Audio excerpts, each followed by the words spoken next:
Terima kasih Anda masih bersama kami. Bagi Anda yang baru saja bergabung, kami hadirkan kembali 3 berita utama hari ini. Seorang wanita di Pangandaran dianiaya suami sirinya usai terlibat cekcok. Bahaya, data 4,6 juta warga Jawa Barat diretas dan diumbar sebuah akun di media sosial X. Setelah sempat ditunda selama 3 bulan karena kasus pelecehan seksual, program residensi dokter anestesi FK Unpad di Rumah Sakit Hasan Sadikin Bandung kembali dibuka.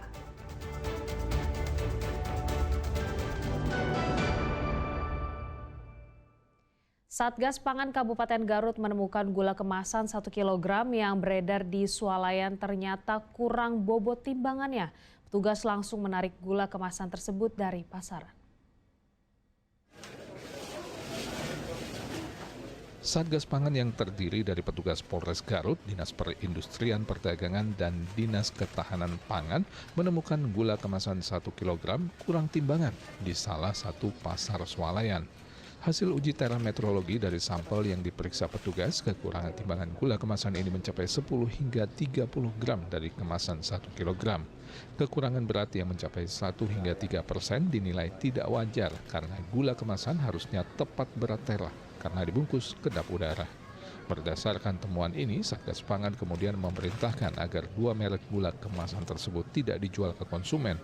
Gula tadi kita cek juga untuk ada berapa merek, 2 merek, ada temuan kekurangan timbangan. Jadi tidak sesuai dengan SNI. Akhirnya ditarik?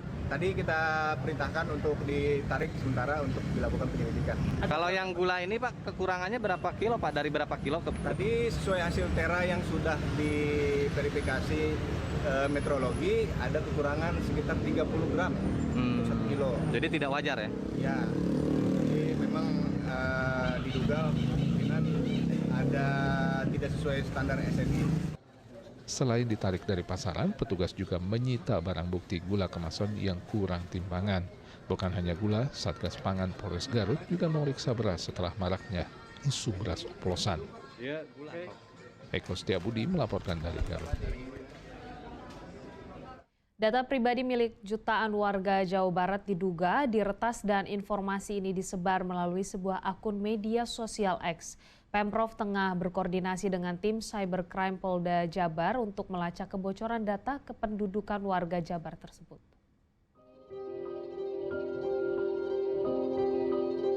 Akun media sosial X Digital Ghost atau @ghosthackerwar mendadak menarik perhatian warganet karena mengklaim telah meretas data pribadi 4,6 juta warga Jawa Barat dari Biro Pemerintahan dan Otonomi Daerah Sekda Provinsi Jawa Barat. Pemilik akun mengunggahnya dengan komentar, apakah data pribadi Anda, warga Jawa Barat, ada pada data hasil peretasan akun tersebut, dan juga mempertanyakan kinerja pertahanan siber Pemprov Jabar. Mengetahui peretasan tersebut, Pemprov Jabar mengaku menunggu hasil koordinasi dengan tim Cybercrime Polda Jabar dan Diskominfo. Dengan Cybercrime Polda Jawa Barat, dalam penanganan ini jangan sampai dibiarkan, jangan sampai melebar dan lebih banyak lagi korban masyarakat Jawa Barat. Ini tadi ada sekitar 9% warga Jawa Barat ya, atau 4,6 juta. Saya juga nggak tahu apakah itu kebocorannya seperti apa. Yang 4,6 juta ini kan kita juga baru menduga juga. Saya berharap dari penelaahan nanti dari Cybercrime Jawa Barat, Polda Jawa Barat, dan juga Diskominfo Jawa Barat untuk segera menyelesaikan kasus ini secepatnya. Besok Senin saya akan segera koordinasi lagi. Penyebabnya kenapa Pak? Apakah sistem keamanannya memang? Saya belum tahu, saya baru tahu tadi malam ada kejadian seperti itu. Kebocoran data kependudukan Jabar tersebut membahayakan warga sebab berisi data lengkap dalam KTP, mulai dari nomor induk kependudukan, nama, tanggal lahir, alamat, dan berbagai data pribadi lainnya yang rawan disalahgunakan. Kebocoran data pribadi 4,6 juta warga Jawa Barat ini akibat peretasan menambah panjang kebocoran data pribadi warga, mulai dari data pasien terinfeksi COVID-19, data peserta BPJS Ketenagakerjaan, data pelanggan PLN, data Kementerian Pertahanan, hingga data pembayar pajak. Muhammad Rizal melaporkan dari Kota Bandung.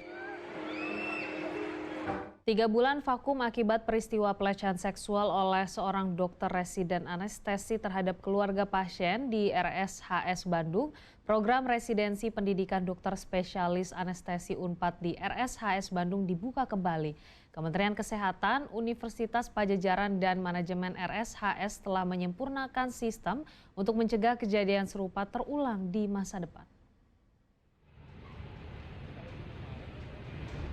Pernyataan tersebut disampaikan oleh Dirjen Kesehatan Lanjutan Kementerian Kesehatan di Rumah Sakit Hasan Sadikin Bandung akhir pekan lalu.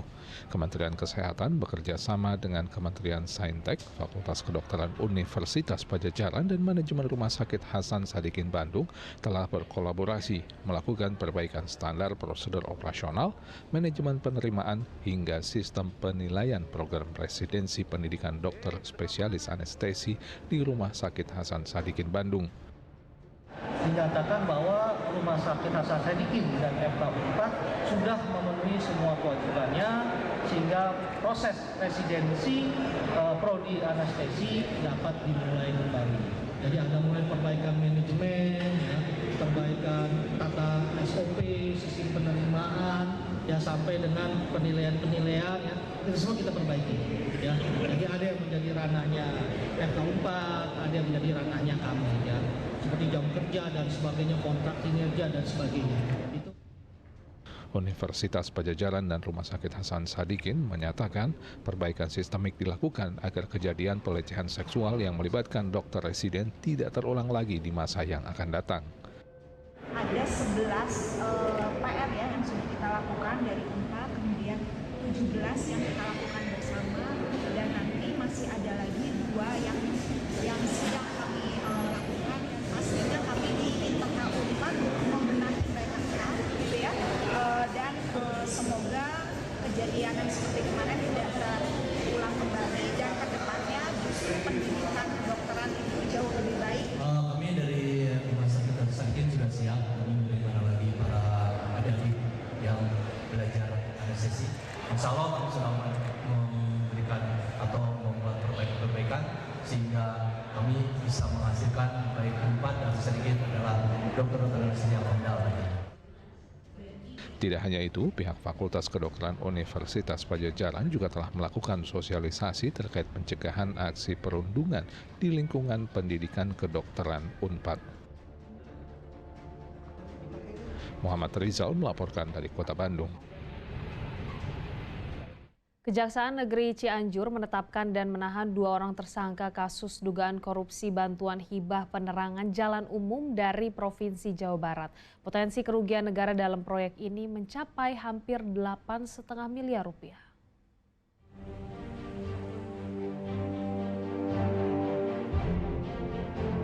Kejaksaan Negeri Cianjur akhirnya menetapkan sebagai tersangka dan menahan Dadan Ginanjar, mantan Kepala Dinas Perhubungan Cianjur tahun 2023, dan MIH, seorang konsultan perencana dalam proyek bantuan hibah penerangan jalan umum dari Provinsi Jawa Barat tahun anggaran 2023 lalu. Penetapan 2 tersangka dilakukan setelah penyidik memeriksa 30 orang saksi. Total bantuan dana hibah penerangan jalan umum dari Pemprov Jabar sendiri sebesar 40 miliar rupiah, sedang potensi kerugian negara akibat dugaan korupsi oleh kedua tersangka ditaksir mencapai hampir 8,5 miliar rupiah. Pada Kejaksaan Negeri Cianjur telah menetapkan tersangka terhadap perkara dugaan tindak pidana korupsi kegiatan pemasangan penerangan lampu jalan umum atau BJU dengan kenal saat ini di Dinas Perhubungan Kabupaten Cianjur tahun anggaran 2023. Sebanyak 2 orang dengan inisial DG selaku PPK yang dahulu sebagai Kepala Dinas Perhubungan dan sekarang juga sudah masih menjabat Kepala Dinas di Dinas Naketran Kabupaten Cianjur, dan tersangka dengan inisial MIH. Dia adalah selaku konsultan perencana. Bahwa fakta yang ditemukan penyidik terhadap DG selaku PPK dalam melaksanakan tugas tidak sesuai dengan ketentuan. Dan tersangka NIH selaku konsultan perencana dalam kegiatan pemasangan penerangan lampu jalan umum yang tidak mempunyai sertifikasi keahlian dan melakukan pinjam bendera atau istilahnya pinjam PT ya. Sehingga akibat dari perbuatan para tersangka menyebabkan potensi kerugian negara dari perbuatan tersebut lebih kurang 8.901.605.269,63 rupiah. Penyidik kejaksaan juga masih mendalami aliran uang hasil korupsi yang digunakan oleh kedua tersangka. Kedua tersangka dijerat Undang-Undang Anti Korupsi dan keduanya dibawa ke Lapas Kelas 2B Cianjur sebagai tahanan titipan kejaksaan. Rendra Gozali melaporkan dari Cianjur.